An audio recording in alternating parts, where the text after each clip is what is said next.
Mga kaibigan, kumusta ang tulog ninyo kagabi? Kung natulog kayong nakatihaya at nakatingin sa kisame, malamang hanggang sa sandaling ito ang inyong utak ay puno pa rin ng basura. Mahirap paniwalaan, hindi ba? Ganoon din ako noong una. Ngunit sa loob ng nagdaang 20 taon ng pakikipag-usap sa libu-libong pasyente, napagtanto ko ang isang bagay. Ang demensya ay hindi dahil sa pagtanda. Ito ay dahil sa mga basura sa loob ng utak. At ang mga basurang iyon ay naiipon habang kayo ay natutulog. Hindi ako kumakampi sa mga ospital. Ako ay nasa panig ninyo. Magandang araw po, ako si Dr. Rodrigo Lim, isang espesyalista sa neurology at maligayang pagdating sa gintong kalusugan. Ngayon, ibubunyag ko ang sikreto sa tamang posisyon ng pagtulog na hindi sinasabi ng mga ospital. Ang video na ito ay maaring magpabago sa susunod na 10 taon ng inyong utak. Kung tatapusin ninyo ang panonood, malalaman ninyo ang iisang posisyon na maglilinis ng inyong utak ng 25% na mas epektibo. Magsimula na tayo ngayon din. Mga kaibigan, ano sa tingin ninyo ang demensya? Isang sakit na natural na dumarating sa pagtanda o isang bagay na namamana at wala nang magagawa? Hindi po. Ang demensya ay nagsisimula dahil sa mga basurang naiipon sa loob ng utak. Ang pangalan ng basurang ito ay beta-amyloid. Isang salitang hindi pamilyar, tama, ngunit kung hindi ninyo ito malalaman, hindi ninyo mapipigilan ang demensya.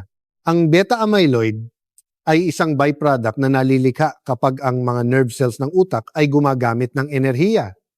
Sa madaling salita, ito ay katulad ng pagkakaroon ng exhaust gas kapag umaandar ang makina ng sasakyan. Ganon din ang ating utak. Ang lahat ng aktibidad tulad ng pag-iisip, pag-alala at pagpapasya ay nangangailangan ng enerhiya. Sa prosesong ito may mga latak na nabubuo. Ang problema, kung ang mga latak na ito ay hindi maayos na mailalabas, mananatili itong nakaimbak sa loob ng utak. Isipin ninyo ito kung barado ang tambutsyo ng sasakyan at ang exhaust gas ay bumalik sa loob ng makina. Ano ang mangyayari? Masisira ang makina, hindi ba? Ganoon din sa utak. Kapag naipon ang beta-amyloid, nahaharangan ito ang pagpapadala ng signal sa pagitan ng mga nerve cells, ngunit hindi diyan nagtatapos. Ang mas nakakatakot ay nagdudulot ito ng pamamaga o inflammation sa loob ng utak. Katulad ng sugat na namamaga at sumasakit kapag pinasok ng bakterya ang beta-amyloid, ay nagdudulot ng chronic inflammation sa tissue ng utak. Ang pamamaga na ito ay patuloy na umaatake sa mga nerve cells at sa huli ay pinapatay ang mga ito. At ano ang nangyayari? Unang napipinsala ang hippocampus. Ang hippocampus ang pangunahing bahagi ng utak na namamahala sa memorya. Ano nga bang kinain ko noong tanghalian kahapon? Saan ko nga ba nilagay ang susi kanina? Ang mga ganitong alaala ang unang nawawala. Pagkatapos kumakalat ito sa frontal lobe, lumalabo ang kakayahang magpasya at nagbabago ang personalidad. Kapag umabot na ito sa temporal lobe, humihina ang kakayahan sa wika. Nagiging utal-utal ang pagsasalita at hindi na maalala ang mga salita. Iyan po ang demensya. Ngunit bilang isang neurologist na nag-obserba sa mga pasyente sa loob ng maraming dekada, may natuklasan ako. Ang demensya ay hindi lamang simpleng paghina ng memorya. Ito ay pagkabigo ng sistema ng paglilinis ng utak. Isipin ninyo ang mga MRI at PET scan na tinitingnan ko araw-araw. Kapag kinuna ng utak ng isang pasyenteng may demensya, makikita ang mga puting tuldok na nakakalat sa iba't ibang bahagi. Iyan ang beta-amyloid. Para itong imburnal na barado ng mga latak, puno ng basura ang iba't ibang bahagi ng utak. Ang utak ng isang normal na tao ay malinis. Malinaw ang itim na kulay at malinaw ang istruktura. Ngunit ang utak ng pasyenteng may demensya ay puno ng mga mantsa. Bawat isang mantsa ay kumakatawan sa isang namamatay na nerve cell. Hayaan ninyong sabihin ko ang isang mas nakakagulat na katotohanan. Ang basurang ito ay nagsisimulang maipon mula pa noong kabataan ninyo. Nagsisimula na ito sa edad na 40s o 50s kahit wala pang sintomas. Ngunit maaari rin itong malinis. Kailan? Habang kayo ay natutulog, naipon ito habang gising at nalilinis lamang habang tulog. Ang problema, kung mali ang paraan ng pagtulog, hindi ito nalilinis. Ayon sa isang joint research ng Seoul National University Hospital at Harvard Medical School, ang beta-amyloid ay nagsisimulang maipon 10 hanggang 20 taon bago pa man lumitaw ang mga sintomas ng demensya. Ibig sabihin, para sa mga nasa 60s na ngayon nagsimula, nang maipon ang basura sa inyong utak mula pa noong kayo ay nasa 40s, huwag kayong maging kampante dahil lang wala kayong sintomas. Maaring naiipon na ito sa inyong utak sa mismong sandaling ito. Kapag na-diagnose na kayo ng demensya sa ospital, huli na ang lahat. Mahigit 30% na ng inyong utak ang nasira. Sa puntong iyon, hindi na ito maibabalik. Kaya ito ang aking idinidiin, ang pag-iwas ay 100 beses na mas mahalaga kaysa sa paggamot sa demensya. Simula ngayon, kailangan ninyong ilabas ng maayos ang basura sa inyong utak. Kung gayon, paano to gagawin? Kailangan bang uminom ng gamot, pumunta sa ospital? Hindi po. Ang sagot ay mas simple. Nakatago ito sa isang bagay na ginagawa ninyo gabi-gabi. Ang posisyon ninyo sa pagtulog. Hindi ka panipaniwala, di ba? Ngunit pinatunayan na ito ng siyensya. Ang pagbabago lamang sa posisyon ng pagtulog ay maaaring magpataas ng 25% sa paglalabas ng basura sa utak. Ipaliwanag ko ng detalyado kung anong posisyon ito. Mga kaibigan, may nakatagong kahanga-hangang sistema sa ating katawan. Ito ang drainage system ng utak. Ang eksaktong tawag dito ay glymphatic system. Lumalabas na meron din palang parang imbur na lang utak para maglabas ng mga dumi. Ngayon nyo lang din ba ito narinig? Natural lang yan. Kahit sa mga ospital, hindi ito gaanong ipinapaliwanag. Bakit kaya? Simple lang ang dahilan. Dahil ang solusyon ay nasa lifestyle, hindi sa mamahaling gamot. Dahil hindi sila makakapagbenta ng gamot, wala silang dahilan para ipaalam ito. Ngunit iba ako. Ngayon, ibubunyag ko sa inyo ang lahat ng sikreto ng glymphatic system. Ang glymphatic system ay natuklasan lamang noong 2013. Bago noon, walang nakakaalam kung paano naglalabas ng dumi ang utak. Ang research team ng University of Rochester, ang unang nakatuklas nito, walang lymphatic vessel sa utak. Hindi nito direktang mailalabas ang mga dumi tulad ng ibang bahagi ng katawan. Kung gayon, paano ito naglilinis? Ang sagot ay nasa cerebrospinal fluid. Kapag kayo ay natutulog, ang mga selula ng utak ay lumiliit ng mga 10% hanggang 15%. Dahil dito nagkakaroon ng puwang sa pagitan ng mga selula. Sa puwang na iyon, dumadaloy ang cerebrospinal fluid na parang tubig. Tulad ng isang vacuum cleaner na humihigop ng alikabok, tinatangay nito ang beta-amyloid at iba pang dumi. Pagkatapos inilalabas ito sa katawan sa pamamagitan ng mga ugat veins. Ang prosesong ito ang tinatawag na paglilinis ng utak. Hindi ba't kahanga-hanga? Habang tayo ay natutulog, ang utak ay nililinis ang sarili nito. Ang pagtulog ay hindi lamang simpleng pahinga. Ito ay oras ng paghuhugas ng utak. Literal na hinuhugasan ng tubig ang utak sa oras na to. Ngunit narito ang pinakamahalagang punto. Ang sistemang ito ng paglilinis ay gumagana lamang ng maayos tuwing nasa malalim na pagkakatulog. Sa mga yugto ng pagtulog ito ay ang N3 stage na kilala bilang deep sleep stage. Sa yugtong ito, pinakamaraming lumiliit ang mga selula ng utak at pinakaaktibo ang sirkulasyon ng cerebrospinal fluid. Hindi sapat ang mababaw na tulog. Mahina rin ito sa REM sleep stage kung saan tayo nananaginip. Tanging sa malalim na pagtulog lamang nagiging malinis ang utak. Kaya napakahalaga ng kalidad ng tulog. Kahit 7 oras pa kayong matulog kung kulang sa entry stage, mananatiling marumi ang utak ninyo. Sa kabilang banda, kahit 5 oras lang ang tulog, kung mahimbing at malalim ito, magiging malinis ang inyong utak. Mga kaibigan, tandaan ninyo mula ngayon ang pagtulog ay hindi tungkol sa oras, kundi sa kalidad. Kung gayon, ano ang nakakasagabal sa malalim na pagtulog? Ito ay ang maling posisyon sa pagtulog. Ang posisyon na bumabara sa inyong utak gabi-gabi.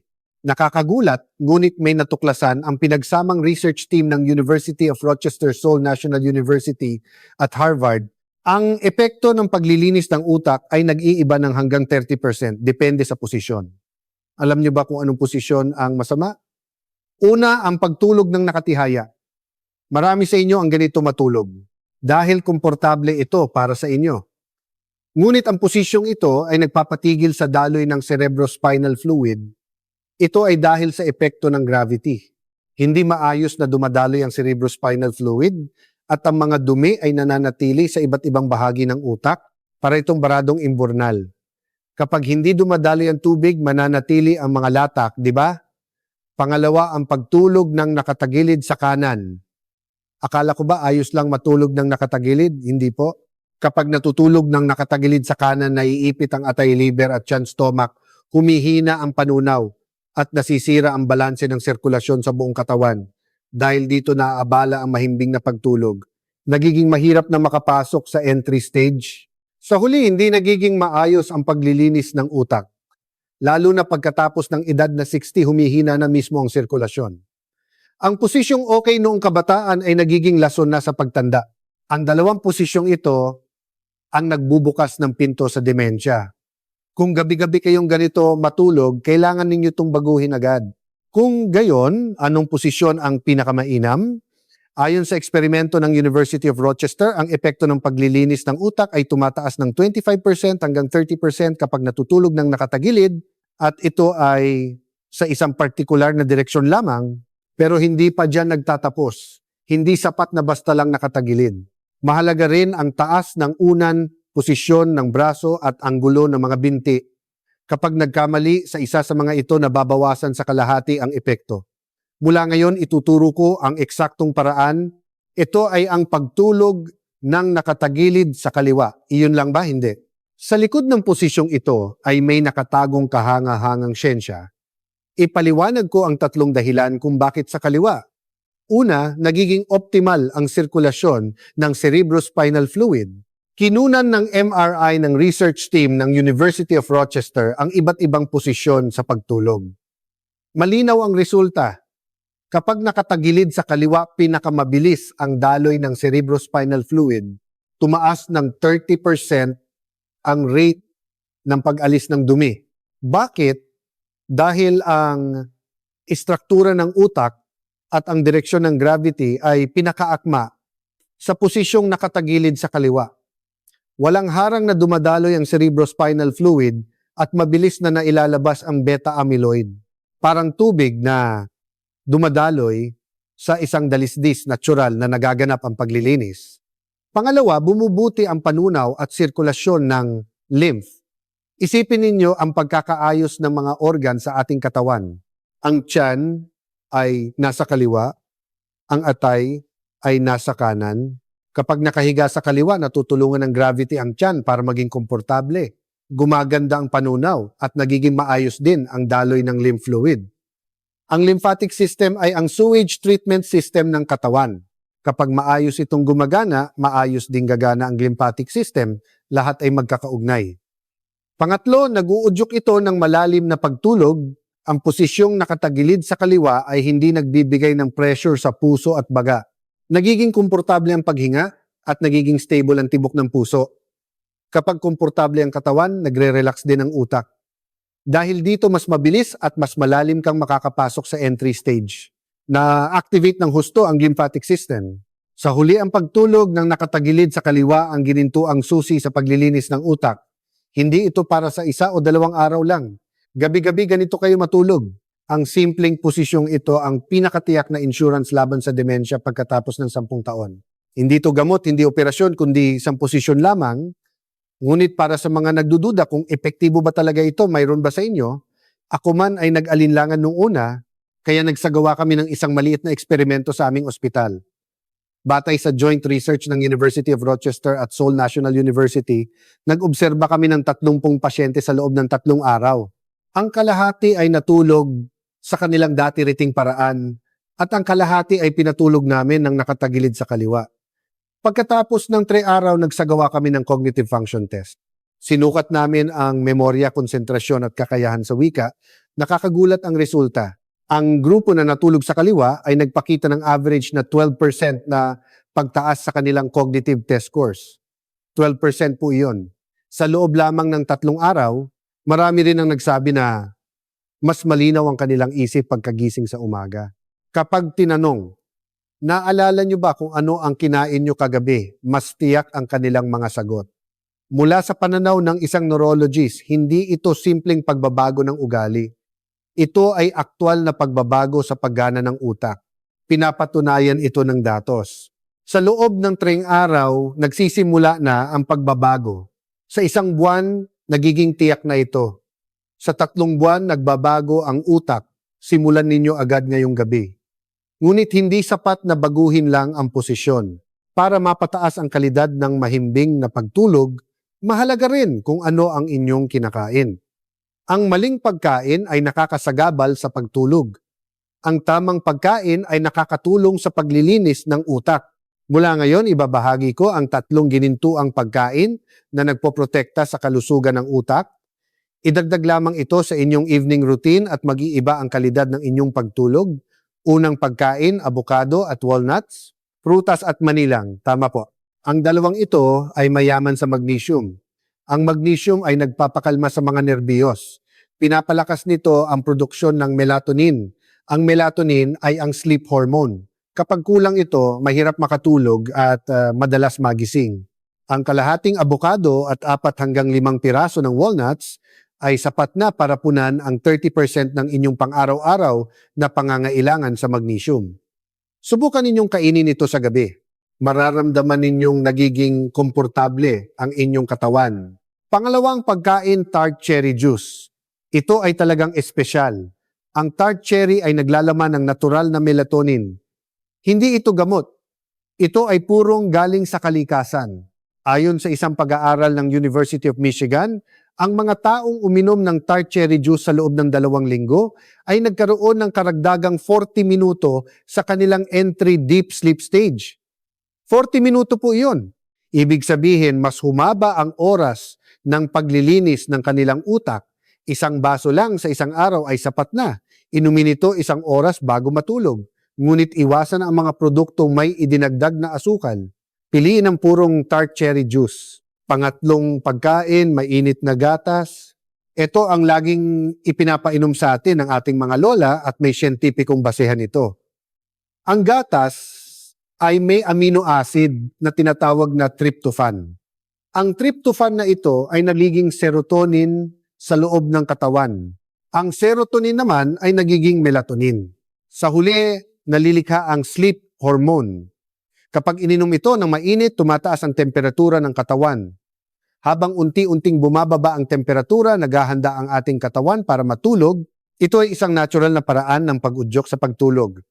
Mula ngayon, iminumungkahi ko sa inyo ang isang golden evening routine.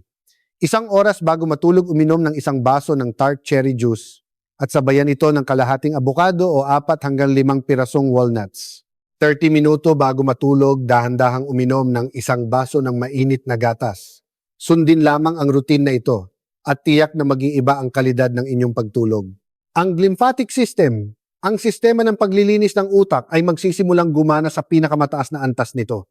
Tandaan, mas mabuti ang pagkain kaysa gamot. Mas mabuti ang ugali kaysa pilitin ng sarili. Kapag nagsama ang pagkain at tamang posisyon nagkakaroon ng synergy, mas malakas ang epekto nito kaysa gawin ng hiwa-hiwalay. Ngunit hindi sapat ang pagkain at posisyon lamang. Mahalaga rin ang kapaligiran kung saan kayo natutulog. Kahit natutulog pa kayo sa kaliwa at umiinom ng tart cherry kung masyadong maliwanag o mainit ang silid, walang silbi ito. Ang temperatura at liwanag ay direktang nakakaapekto sa sirkulasyon ng cerebrospinal fluid. May mga resulta ng eksperimento. Ang optimal na temperatura sa pagtulog ay nasa pagitan ng 18 hanggang 20 degrees Celsius. Kapag lumampas sa 22 degrees, mahirap makatulog ng malalim. Patuloy na gagalaw ang katawan para palamigin ang sarili. Mahalaga rin ang liwanag diodo illumination. Panatilihin itong mas mababa sa 30 lux. Kung hindi ninyo alam kung ano ang lux, isipin nyo na lang na halos madilim na estado. Patayin din ang night lamp. Kahit ang malabong ilaw ay nakakasagabal sa produksyon ng melatonin. Ang tamang humidity ay 50% hanggang 60%. Kapag masyadong tuyo na uuhaw ang lalamunan at kapag masyadong mahalumigmig nakakainis sa pakiramdam, suriin din ang taas ng kama. Kung masyadong mababa, mahirap bumangon at kung masyadong mataas, delikado kapag umaakyat. Ang taas na kapantay ng tuhod ay angkop. Kapag lahat ng kondisyong ito ay natugunan, magiging pinakamataas din ang antas ng paglilinis ng utak. Ito ang paraan na inirereseta ko sa aking mga pasyente sa loob ng mahigit 10 taon. Libo-libo na ang nakaranas ng tunay na epekto nito. May mga nagsabing bumalik ang kanilang memorya, may mga nagsabing mas malinaw ang isip nila sa umaga, at mayroon pa ngang mga nagsabing huminto ang paglala ng kanilang demensya. Kaya ninyo rin ito. Simulan ninyo agad ngayong gabi. Kung gayon, paano nga ba eksaktong magsisimula? Mula ngayon, ibabahagi ko sa inyo ang 3-step brain cleaning protocol. Kung patuloy ninyong susundin ang 3 hakbang na ito, makakabuo kayo ng isang brain detox routine na mas malakas pa sa gamot. Unang hakbang, ilak ang golden posture. Alam na ninyo na kailangang matulog ng nakatagilid sa kaliwa, ngunit may problema.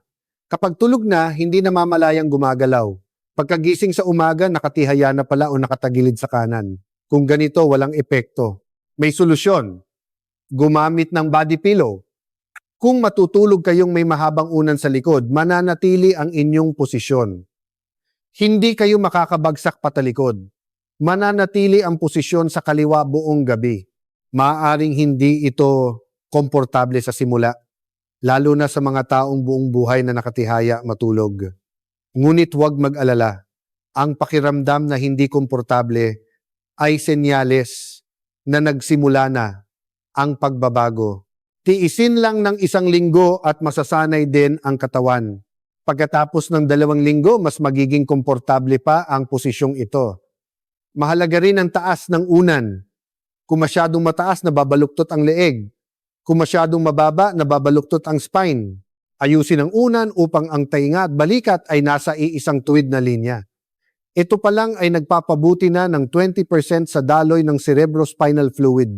Pangalawang hakbang, alisin ang mga gawi na nakakasagabal sa mahimbing na pagtulog. Ang unang kaaway ay ang smartphone at TV. Marami sa inyo ang nanonood ng smartphone bago matulog, hindi ba? Iyan ang problema. Ang blue light ay humahadlang sa produksyon ng melatonin, kaya nagkakamali ang utak na isiping gising pa ito. Pinakamabuting patayin ang lahat ng electronic devices kahit 1 oras bago matulog. Ang pangalawang kaaway ay alak. Pero nakakatulong ang 1 basong alak para makatulog ako. Maaring ganyan ang pakiramdam ninyo, ngunit ito ay isang maling akala. Nakakatulong ang alak sa simula para makatulog, ngunit nakakasagabal ito sa malalim na pagtulog. Hindi kayo makakapasok sa entry stage. Sa huli, hindi nagaganap ang paglilinis ng utak. Ang pag-inom ng alak sa gabi ay katulad ng pag-iipon ng basura sa utak. Mas mabuti kung ititigil ito. Ang pangatlong kaaway ay ang pag-unan sa braso. May mga natutulog na ginagawang unan ang braso dahil komportable, ngunit nahaharangan nito ang sirkulasyon ng dugo at napipigilan din ang daloy ng lymph. Hindi magagawang gumana ng maayos ng lymphatic system. Gumamit ng unan at ilagay ang mga braso sa komportableng posisyon. Alisin lamang ang 3 ito at malaki na ang ipagbabago ng kalidad ng inyong pagtulog. Ang pangatlong hakbang ay ang pag-aayos ng oras ng hapunan. Huwag kumain bago mismo matulog. Kung ang enerhiya ay nakatuon sa panunaw, magkukulang ang enerhiya para sa paglilinis ng utak. Pinakamabuting tapusin ang pagkain 3 hanggang 4 na oras bago matulog. Pero magugutom ako. Mahirap sa simula. Ngunit tiisin lang ng 2 linggo at masasanay din ang katawan. Sa katunayan, ang pagtulog na walang laman ng tiyan ay nagdudulot ng mas malalim na pagtulog at nagpapataas din ng produksyon ng growth hormone na nagpapataas ng epekto ng paglilinis ng utak sa pinakamataas na antas. Ang 3 hakbang na ito ay hindi mahirap, ngunit mahalaga ang pagiging consistent. Walang gaanong epekto sa loob ng 1 o 2 araw. Tingnan ninyo sa loob ng 1 buwan o mas matagal pa 3 buwan. Doon magsisimulang magbago ang katawan. Magiging malinaw ang isip, babalik ang memorya at magiging magaan ang pakiramdam sa umaga. Ito ang paraan na inirereseta ko sa aking mga pasyente sa loob ng mahigit 10 taon. Napakarami nang nakaranas ng tunay na epekto nito. Ngunit magtatapat ako sa inyo, 7 sa 10 tao ang nabibigo. Bakit? Sa loob ng mahigit 2 taon sa neurology, may natuklasan akong dahilan. Una, hindi ito komportable. Ang pagbabago ng posisyong nakasanayan sa buong buhay ay mas mahirap kaysa sa inaakala. Sa mga unang araw, hindi makatulog. Sumasakit ang balikat, kaya sumusuko. Pangalawa, hindi akma ang kapaligiran. Kung masyadong mataas ang unan, masyadong malambot ang kama, o masyadong maliwanag ang silid, nababawasan sa kalahati ang epekto. Pangatlo, walang routine. Kailangang matulog ng 9 p.m. pero 11 p.m. na at nanonood pa rin ng smartphone. Kailangang uminom ng gatas 30 minuto bago matulog pero nakakalimutan. Iyan ang katotohanan. Ngunit kailangan ninyong malampasan ang mga hadlang na ito. Ang isang ugali ay natatanim sa katawan pagkatapos malampasan ang hirap. Sabi sa Action Psychology, kailangan ng hindi bababa sa 21 araw para mabuo ang isang bagong ugali. Ang unang linggo ay parang impyerno. Sa ikalawang linggo, medyo nasasanay na. Sa ikatlong linggo, nagiging natural na ito. Kaya nagbibigay ako ng mga konkretong solusyon sa aking mga pasyente. Kung hindi komportable ayusin ang taas ng body pillow, kung hindi akma ang kapaligiran, palitan ang ilaw. Patayin ang night lamp at gumamit ng blackout curtains. Kung walang routine, magtakda ng alarm. 8 p.m. oras na para sa tart cherry. 9:30 p.m. oras na para sa gatas. 10 p.m. oras na para patayin ng smartphone. I-save lahat ito sa inyong cellphone at i-fix din ang oras ng paggising. Kung gumising kayo ng 7 a.m., dapat 7 a.m. din kayo gigising kahit weekend. Kapag nasira ang biological rhythm, lahat ay masisira. Kung lilikha kayo ng ganitong kapaligiran at susundin ang routine, malalampasan ninyo ang hirap. Hayaan ninyong ipakilala ko ang isa sa kanila. Si G. Jose Reyes mula sa Cebu. Siya ay 72 taong gulang. Buong buhay siyang naging guro at buong buhay siyang natulog ng nakatihaya. Dahil akala niya ay iyon ang komportable. Ngunit mula noong kalagitnaan ng kanyang 60s, nagsimula siyang madalas magising sa gabi. Kahit pagkagising sa umaga, mabigat ang katawan at hindi magaan ang pakiramdam sa ulo. Patuloy ang insomnia at pagkapagod. Pagkatapos niyang magretiro, nagsimula ang isang kakaibang sintomas, ang tinatawag na brain fog. Malabo ang kanyang isip, hindi makapag-concentrate, hindi maalala ang kasasabi lang, nakakalimutan kung saan nilagay ang susi. Nag-alala ang kanyang pamilya. Itay, magpatingin na kayo sa doktor. Pumunta siya sa ospital. Ayon sa resulta ng pagsusuri, hindi pa ito dementia. Ngunit sinabi ng doktor, ito ay mild cognitive impairment. Maaring mauwi ito sa dementia sa loob ng ilang taon. Nang gabing iyon, hindi nakatulog si G. Jose Reyes. Kung magkakaroon ako ng dementia, magiging pabigat ako sa aking pamilya. Nabahala siya. Pagkatapos narinig niya ang aking lecture, ang left side sleeping at ang tart cherry routine. Sinimulan niya ito sa araw ding iyon. Bumili siya ng body pillow, gabi-gabi siyang umiinom ng tart cherry juice. Itinigil din niya ang paggamit ng smartphone. Hindi na siya kumakain pagkatapos ng 6 p.m. Lumipas ang isang buwan. Naramdaman niya ang pagbabago. Pagkagising sa umaga, magaan ang pakiramdam sa ulo. Ayon sa kanya, parang bagong-bago ang aking isip. Unti-unting nawala ang brain fog. Sa ikalawang buwan, dumating ang tiyak na pagbabago. Nabawasan ang dalas ng pagkalimot sa mga bagay. Hindi na siya nabubulol sa mga salita habang nakikipag-usap. Wala siyang ininom na mamahaling gamot o sumailalim sa espesyal na paggamot. Binago lamang niya ang paraan ng kanyang pagtulog. Sinabi sa akin ni G. Jose Reyes, Doktor, nabawi ko ang aking buhay. Ngayon naiintindihan ko na. Ang tunay na himala ay nagmumula sa ugali. Mga kaibigan, hindi espesyal si G. Jose Reyes. Kayanin niyo rin ito. Hindi mahalaga ang edad. Ang mahalaga ay magsimula ngayon. Ang utak ay may kamangha-manghang kakayahang pagalingin ang sarili nito. Ang kailangan lang nating gawin ay huwag hadlangan ang paggaling na iyon.